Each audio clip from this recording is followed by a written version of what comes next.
صحابہ رضی اللہ عنہ کہتے ہیں میں بڑا تعجب ہوا، ہم نے کہا اللہ کے رسول مدینہ منورہ سے بہتر موت کون سی ہے؟ تو حضور صلی اللہ علیہ وسلم نے سفر کی موت۔ عرض کیا گیا وہ کیسے؟ تو آپ نے فرمایا جو آدمی سفر میں مرتا ہے نا، اللہ اپنے فرشتوں کو بلاتا ہے اور کہتا ہے میرے اس بندے کو دیکھو کیسی بے بسی کی حالت میں گیا، اپنے خاندان سے دور اور اپنے گھر سے دور اور اپنے رشتہ داروں سے دور، اور جس جگہ یہ پیدا ہوا تھا یا اس کا گھر ہے وہاں سے لے کر یہاں تک پیمائش کرو اور اتنی زمین اسے جنت میں الاٹ کرو۔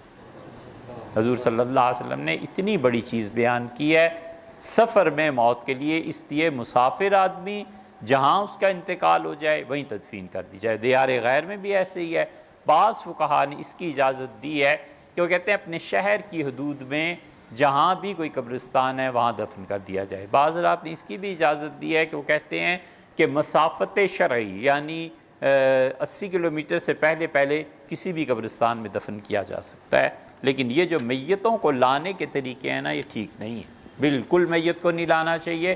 فائدہ کیا ہے آخر اتنے پیسے برباد کرنے کا، خراب کرنے کا؟ اس پیسے کو کسی بچے کی تعلیم میں دے دو یار۔ شہر میں 20 بچیاں جن کے پاس جہیز نہیں وہ دے دو، اپنے محلے کی گلی پکی کرا دو۔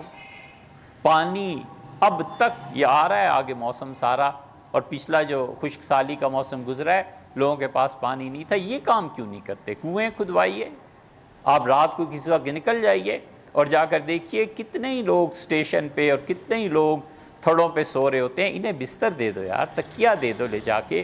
یہ وہ لوگ ہیں، یہ وہ نیکیاں ہیں جو اللہ کے یہاں کام آئیں گی۔ یہ میت کو لندن سے اور امریکہ سے اور میت پہنچ رہی، اس کا فائدہ آخر کیا ہے؟ نہ شریعت، گناہ گار بھی ہوئے اور اس کے ساتھ ساتھ پیسہ بھی برباد ہوا، گناہ بے لذت۔ میت کو دیر تک رکھنے کے لیے کیمیائی اجزاء کا استعمال کیا جاتا ہے، ان اجزاء میں الکوہل بھی ہوتی ہے، اس کے بارے میں شریعت کی روشنی میں وضاحت فرمائیں۔ دیکھیے بھئی یہ مسئلہ ہم بیان کر دیتے ہیں لیکن آپ اور مفتیوں سے پوچھ لیجئے گا، بہت نازک بات ہے۔ اول تو میت کو دیر تک رکھنا ہی نہیں چاہیے، 6-8 گھنٹے کافی ہیں بس۔ انتقال ہوا اور قبر کی کھدائی کی گئی اور تدفین ہو گئی۔ حضور صلی اللہ علیہ وسلم نے فرمایا جلدی کرو تدفین میں، اگر وہ نیک ہے تو تم سے زیادہ اچھے لوگ اس کا انتظار کر رہے ہیں، اور اگر وہ برا ہے تو تمہاری جان چھٹ جائے۔ اس لیے شریعت نے ہر حال میں حکم دیا ہے میت کی تدفین میں جلدی کرنی چاہیے، میت کو رکھنا ہی نہیں چاہیے۔ وہ وقت گزر گئے اور وہ جاہلانہ ایک رسم تھی، جاہلیت کی یہ رسم 200 سال تک تقریباً مسلمانوں میں جاری رہی ہے کہ جس گھر میں اس نے زندگی گزاری ہے ایک آخری رات یہ ضرور بسر کرے۔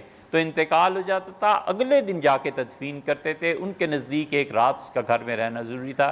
اللہ کا شکر ہے اب ایسے نہیں ہوتا، اب لوگ عام طور پہ تدفین صبح ہو گیا انتقال تو شام تک کر ہی دیتے ہیں، وہ رات والی رسم اب ختم ہوئی۔ 200 سال تو اس جہالت میں ہم لوگ رہے۔ اصل حکم یہ ہے، رہ گیا اس میت کو پریزرو کرنا اور اس میں الکوہل استعمال کرنا، تو دیکھنا چاہیے الکوہل ہے کون سا۔ اگر الکوہل وہ بنیادی طور پہ ان 4 شرابوں میں سے ہے جو 4 بنیادی شرابیں شریعت نے حرام قرار دی ہیں تو یہ جائز نہیں ہوگا، اور ایسی الکوہل بہت مہنگی ہوتی ہے، یہ ووڈکا اور وسکی اور ان میں یہ الکوہل استعمال نہیں ہوتی۔ اور ایک ہے سنتھیٹک الکوہل، سنتھیٹک الکوہل جو ہے پینا اس کا بھی حرام ہے، لیکن خارجی استعمال حنفی فقہا کے نزدیک اس کا جائز ہے۔ مثلاً زخم کو دھونا، مثلاً جلد کی کوئی بیماری ہے اس پہ اس کا استعمال۔ سیدنا عمر رضی اللہ عنہ کو شکایت کی گئی تھی خالد بن ولید رضی اللہ عنہ کی، اور خالد رضی اللہ عنہ بہت شدید زخمی ہو گئے تھے ایک جنگ میں، اتنے زیادہ کہ غالباً ان کی کمر کا جو گوشت تھا وہ لٹک گیا تھا۔ تو انہوں نے بلایا اطباء کو، انہوں نے کہا مجھے بہت تکلیف ہے، گوشت نیچے کی طرف لٹک گیا ہے، اور جب وہ کھنچ لگتی ہے تو مجھے درد ہوتا ہے، تو انہوں نے کینچیوں سے اسے کاٹ دیا۔ پھر انہوں نے کہا حضرت اس کا علاج یہ ہے زخم کے بھرنے کا اور جلدی ٹھیک ہونے کا کہ ہم شراب سے اسے دھوئیں گے۔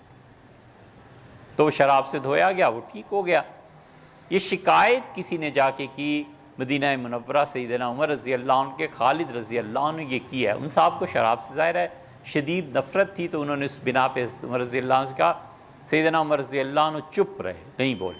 اس کا مطلب یہ ہے کہ ان کی خاموشی کا کہ یہ شریعت نے اسے الکوہل جو خمر میں نہ آتی ہو، اس کے علاوہ جو الکوہل سنتھیٹک جو بنتی ہے اس کا خارج میں استعمال ہمارے فقہا جائز دکھتے ہیں۔ اس لیے اگر میت کو پریزرو کیا جائے ظاہر میں اور اس کے داخل کا کوئی عمل نہ ہو اس میں، تو پھر یہ اصولاً جائز ہونی چاہیے، یہ کہہ رہے ہیں۔ لیکن اس کے باوجود آپ دوسرے مفتیوں سے پوچھیں۔